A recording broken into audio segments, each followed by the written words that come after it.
Okay, welcome back. Here we go with session number 73. Session 73 will begin chapter 10. It's entitled The Idols of Sickness. Okay. We're going to do the introduction and section 1. Section 1 is entitled At Home in God. Okay. So we'll just say that an idol is something that we put in place of something else, God. All right? In the original 10 Commandments, there shall be no other gods. Okay, so it's something we put in place of something else, an idol. We worship it. All right. So he's going to say we're worshiping sickness in some way. And sickness, of course, remember, is the original sickness is to believe I left my home in God. Okay. So let's go to the introduction without any further ado. All right. And in this introduction, I have some side notes. And what Ken used to call level 1 and level 2 statements.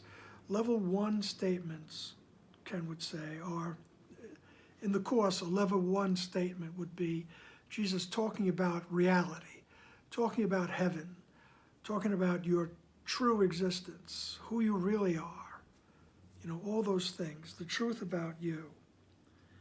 Okay? So, let's begin. Nothing beyond yourself can make you fearful or loving, because nothing is beyond you. Time and eternity are both in your mind and will conflict until you perceive time solely as a means to regain eternity. You cannot do this as long as you believe that anything happening to you is caused by factors outside yourself. Okay, things to think about. Nothing beyond yourself can make you fearful or loving. All right? Nothing outside of your mind can make you fearful or loving. All right? And why is that? Because nothing is beyond you. All right? That's definitely the level 1 statement. Nothing is beyond you. There is only you and God, of course. But you are part of that. Okay? That's your reality. Nothing is beyond you. All right? And nothing can make you fearful or loving. And then he goes on, he says, time and eternity are both in your mind. And they will conflict until you perceive time solely as a means to regain eternity.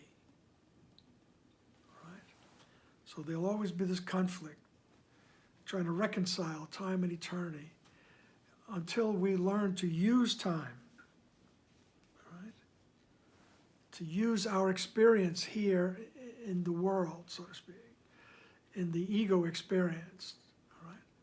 To use our experiences here, all right, to regain the awareness of eternity, all right, to regain the awareness of who we are and where we are and what we are. All right, so we use the experiences. How do we do that? By saying, help me to see this experience correctly. And don't be afraid of the answer. All right, that relationship with Jesus, with your higher self, is really an essential, right? I mean, for those of you studying the course, I mean, make friends with Jesus, you know, make friends with that, Jesus is the embodiment of the Holy Spirit. So don't be afraid of these terms, right? There's no punishment coming to you, all right? Jesus in the Course tells you, hey, imagine holding my hand. And he says, that's not going to be a dream. All right? I assure you this will be no idle fantasy, he says. He speaks more eloquently than I do. All right? But we use our experiences here to regain the awareness of eternity, of who we really are. You cannot do this as long as you believe that anything happening to you is caused by factors outside yourself. Right? You must learn that time is solely at your disposal and that nothing in the world can take this responsibility from you. You can violate God's laws in your imagination, but you cannot escape from them. They were established for your protection and are as inviolate as your safety. Okay? This is another way of stating the atonement, that you never left the mind of God. You are always as God created you. He says you can violate God's laws only in your imagination. All right? And you notice how powerful your imagination is. Okay? Because I truly believe this is where I am. All right? This is what needs to be undone. All right? You cannot escape. You can violate the laws in your imagination, but you can't escape them. All right? And God's law is that you are in the mind of God. That's God's law. It's not there's no penal code. Paragraph 2. God created nothing beside you. And nothing beside you exists, for you are part of him. What except him can exist? Nothing beyond him can happen, because nothing except him is real. Your creations add to him as you do. But nothing is added that is different, because everything has always been. What can upset you except the ephemeral? And how can the ephemeral be real if you are God's only creation and he created you eternal? Your holy mind establishes everything that happens to you. Every response you make to everything you perceive is up to you. Because your mind determines your perception of it. All right? As I say, these are all major level 1 statements. Okay? Things that you can sit and think about until you rejoice. Until you become aware of who you are. And you can do that by thinking about these things. Okay? There's like little Zen cones that you can that open up your mind. I mean, think about this. God created nothing beside you. And nothing beside you exists. Nothing except you exists.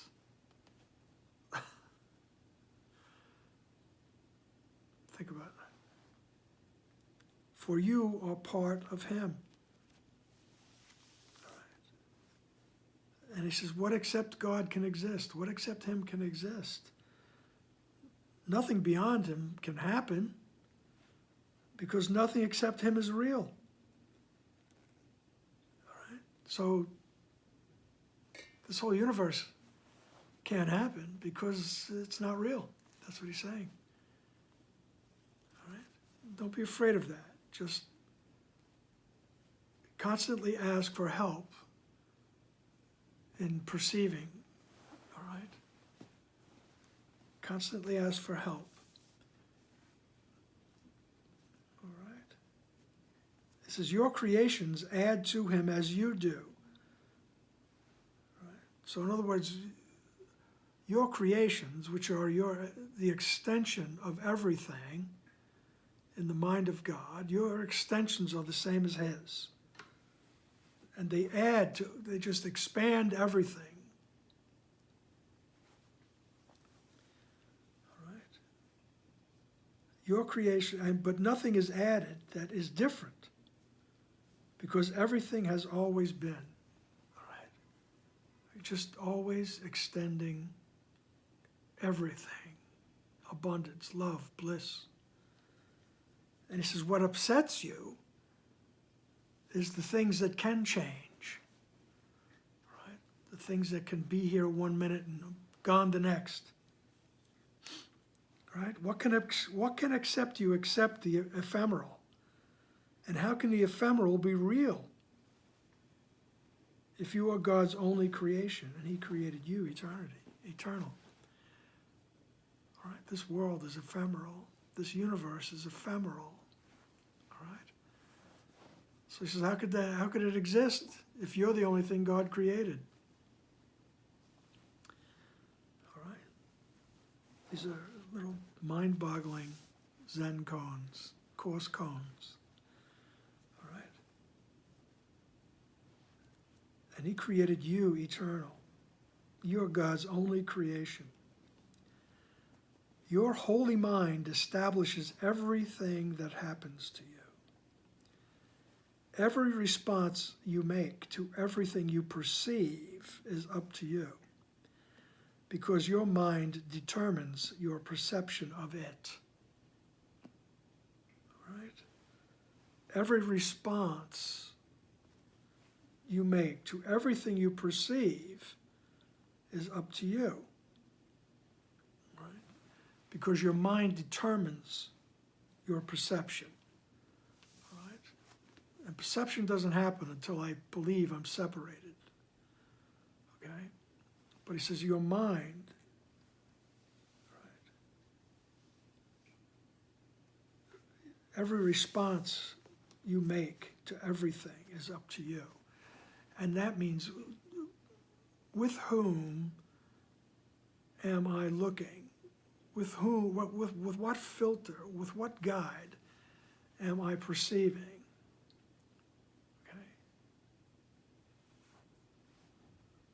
So your mind determines your perception of it. Okay? So, yes, you stepped on my foot. Do I interpret that, do I perceive that through the eyes of the ego or through the eyes of the Holy Spirit, of the right mind? All right? And so it goes. In paragraph 3, God does not change his mind about you, for he is not uncertain of himself. And what he knows can be known, because he does not know it only for himself. He created you for himself, but he gave you the power to create for yourself, so you would be like him. That is why your mind is holy. Can anything exceed the love of God? Can anything then exceed your will?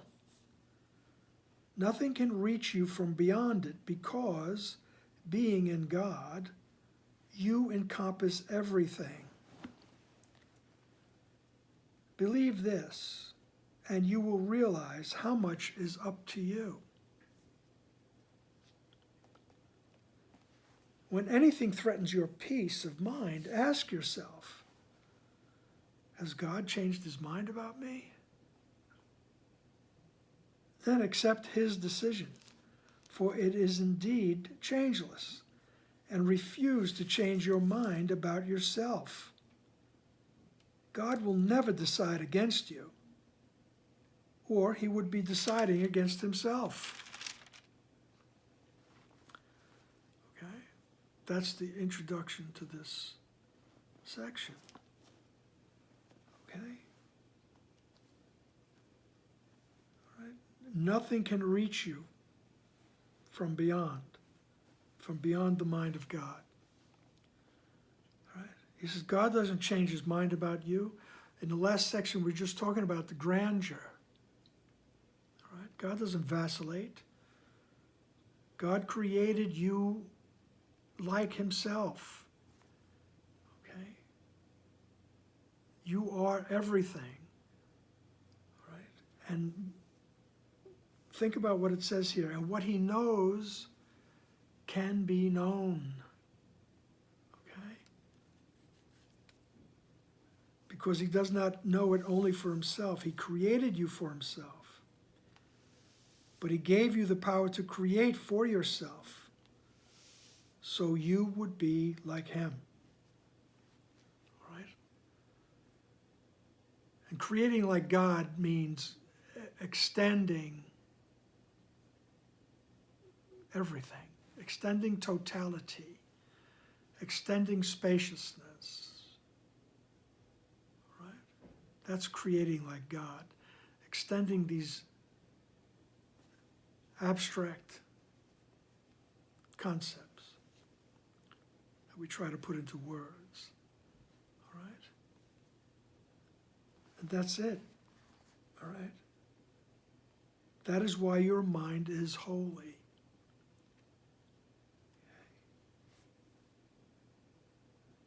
So he says, when anything threatens your peace of mind, ask yourself, did God change his mind about me? All of a sudden, God doesn't like me?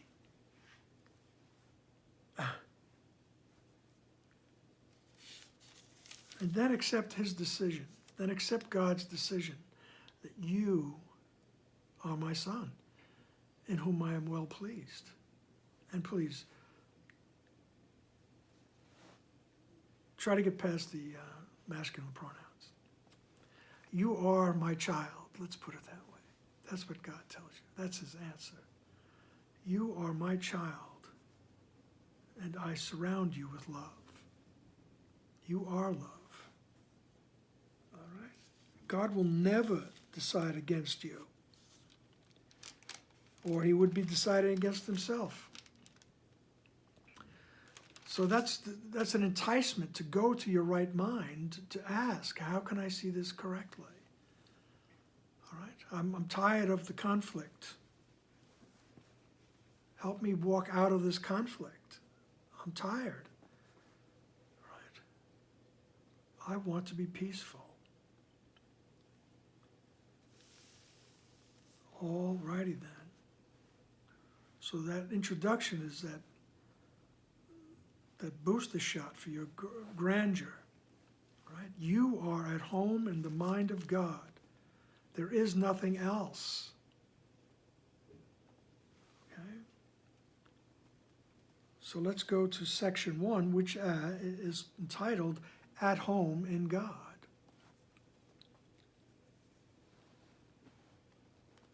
So, you do not know your creations simply because you would decide against them as long as your mind is split.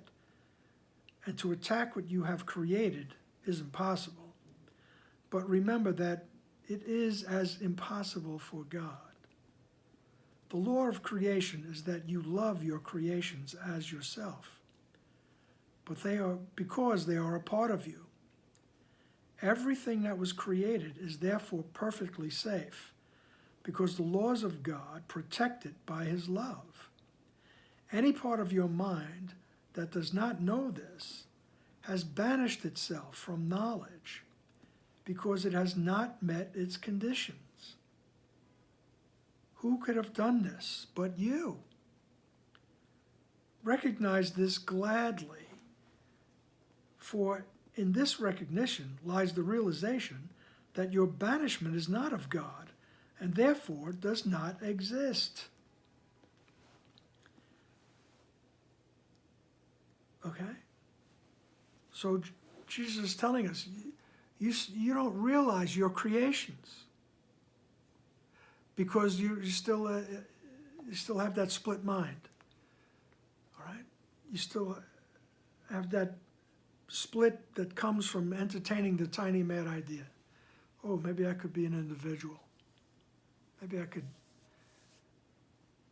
ditch this oneness and become like God. Maybe I could be recognized as a wonderful individual. He says, so you don't know your creations, all right? Because you dropped that veil of dissociation, that veil of forgetfulness, all right?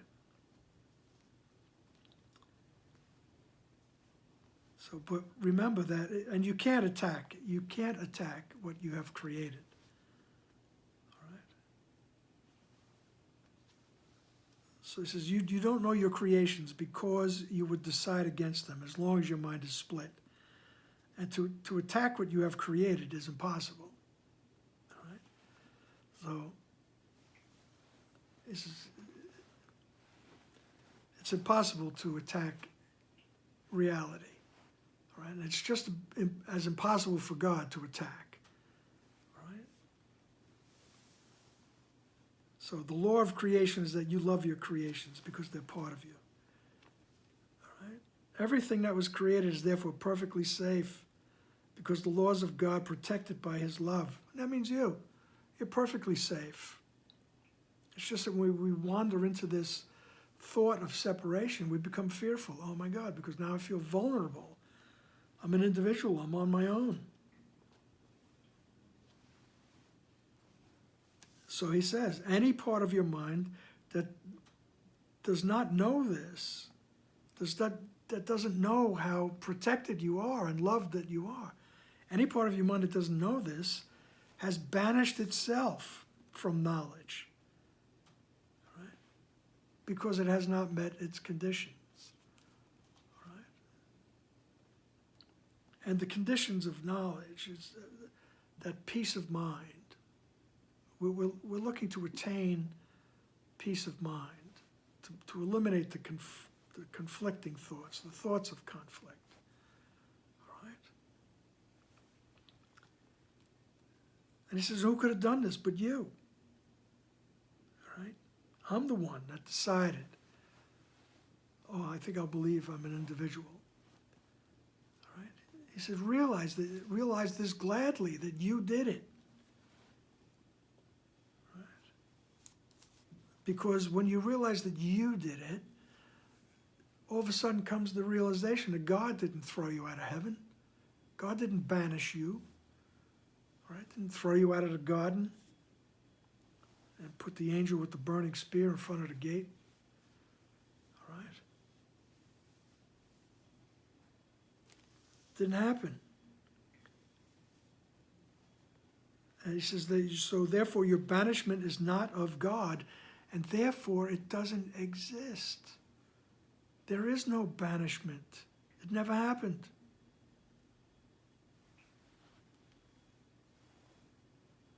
There is no burning spear, except in the reggae section.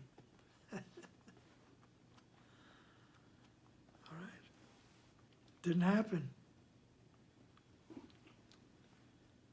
And here's one of the iconic statements, I guess, from the Course in Miracles. Paragraph 2. You are at home in God, dreaming of exile, but perfectly capable of awakening to reality. Let that sink in. You are at home in God, dreaming of exile, but perfectly capable of awakening to reality. Is it your decision to do so? You recognize from your own experience that what you see in dreams you think is real while you are asleep.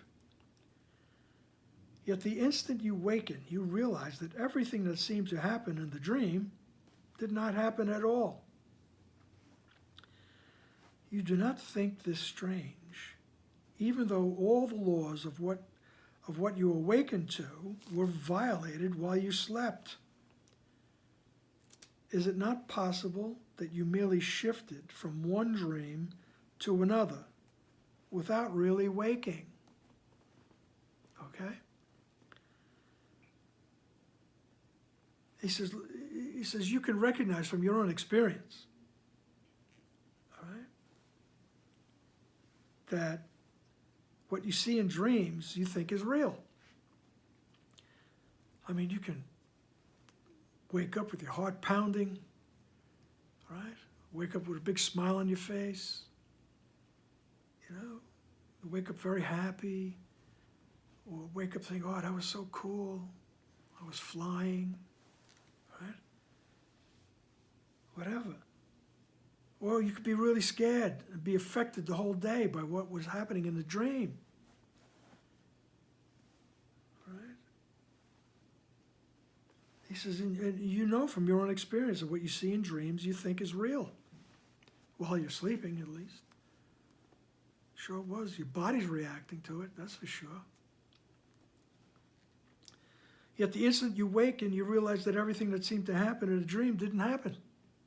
I wasn't flying, right? I wasn't being chased by a tiger through a train or through the desert. I used to have dreams like that. All right? This is when you wake up, you realize that didn't happen. All right? Yet the instant you waken, you realize that everything that seemed to happen in a dream did not happen at all. You do not think this strange, even though all the laws of what you wakened to were violated while you slept. So all the laws in this world could have been violated. You've been flying, right? I remember one dream where I'm like in a seated position, and I'm buzzing along the East River, right? With the skyline of Manhattan's on my right, and I'm going along the East River. And as a younger child, a younger man, I used to have dreams of, you know, of flying or running, and with every step you took, you'd go like a half a block, go through the air, stuff like that, you know. So that's not happening here on in this reality. So he says, when you wake up, you realize that, you know, things that all the laws of this world were violated, right? So then he says, is it possible that you merely shifted from one dream to another? So you shifted out of that dream of flying, or out of that frightening dream, right? You just shifted into this dream, all right? Without really waking, all right? Without really waking to who you really are, all right? Paragraph 3, would you bother to reconcile what happened in conflicting dreams? Or would you dismiss both together if you discovered that reality is in accord with neither? You do not remember being awake. When you hear the Holy Spirit, you may feel better because loving then seems possible to you. But you do not remember yet that it once was so. And it is in this remembering that you will know it can be so again. What is possible has not yet been accomplished. Yet what has once been is so now, if it is eternal. When you remember, you will know that what you remember is eternal, and therefore is now.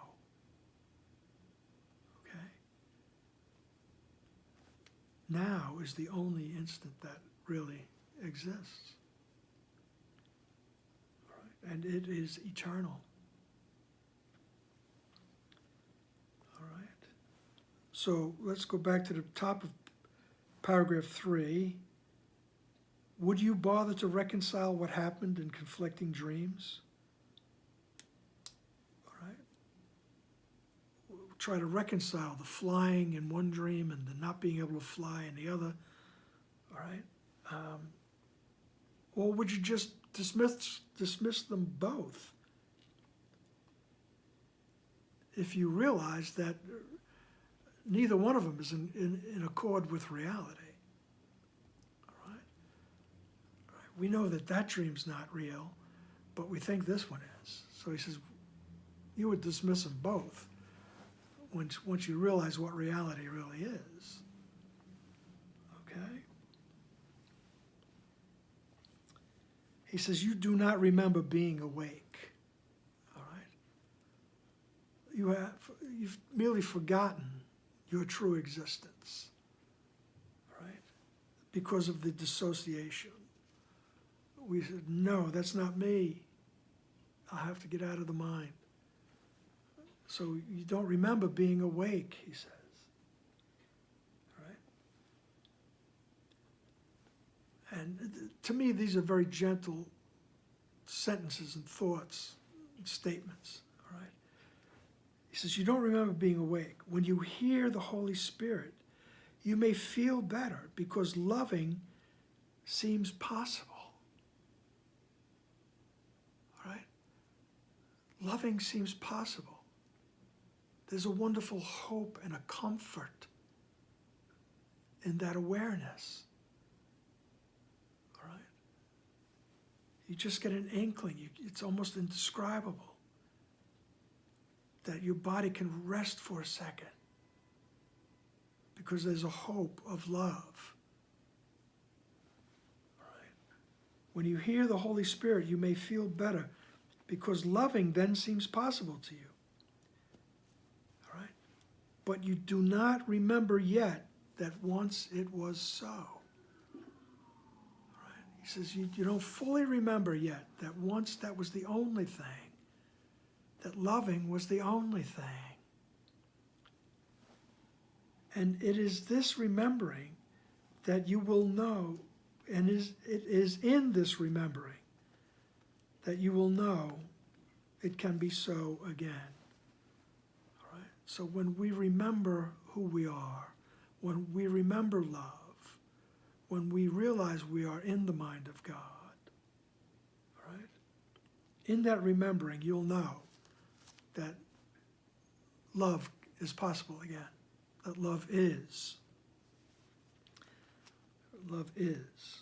What is possible has not yet been accomplished, yet what has once been is so now. Right? Love, eternal love. Call it what you want. Right? What once was is possible now. Right? What has once been is so. It is now. If it is eternal. And when you remember, you will know that what you remember is eternal and therefore is now. All right. When you remember, and you will, it's inevitable. Only we delay. When you remember, you'll know that love is eternal and it is right now. Right now.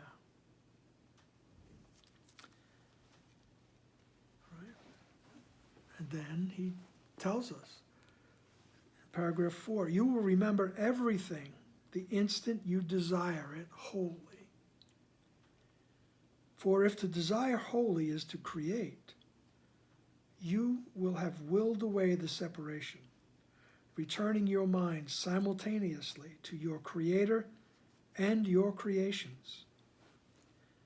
Knowing them, you will have no wish to sleep, but only the desire to waken and be glad. Dreams will be impossible because you will want only truth, and being at last your will, it will be yours. And that's the section, At Home in God. You will remember everything the instant you desire it wholly. You will remember everything the instant you want nothing else. I want to remember God. I want the peace of God. All right? And you return your mind simultaneously to your Creator and your creations.